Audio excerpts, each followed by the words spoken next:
Voor de leerlingen van Jansen Dansen en Sporten stond zaterdag na lange tijd weer eens een voorstelling op het programma.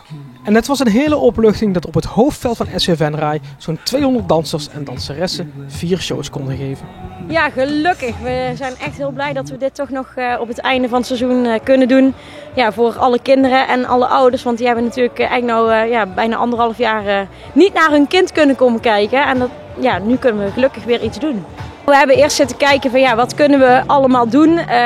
Er was soms wel lastig met het aantal bezoekers. Ja, we wisten eigenlijk al wel buiten al eerder versoepeld ging worden. Dus daarom hebben we besloten om inderdaad nu een buitenvoorstelling te doen.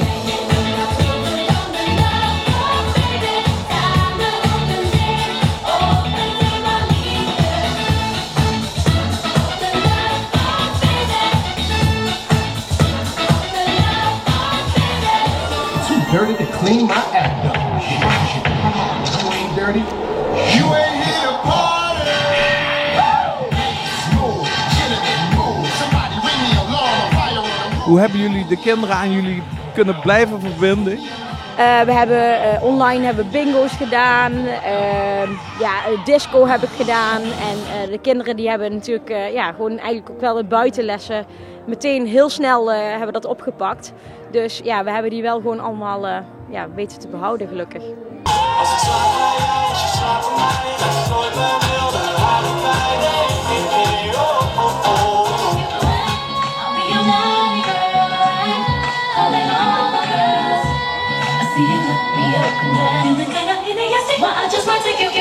Ja, corona, ruim een jaar corona. Hoe hebben jullie die ervaren? Hoe zijn jullie doorgekomen dat jaar? Ja, het is natuurlijk heel raar jaar geweest en het zal daar ook nog wel raar blijven, want het is nog niet voorbij. En we hebben natuurlijk online buitenles gegeven, dus anders dan wat we normaal hebben gedaan. Maar dat heeft ook wel weer nieuwe ideeën met zich meegebracht. Dus eigenlijk hebben we het gewoon wel als leuk ervaren, maar het is toch altijd weer even aanpassen. We gaan dadelijk vanaf september weer met een heel nieuw seizoen van start. En daar gaan we gewoon weer vol tegenaan.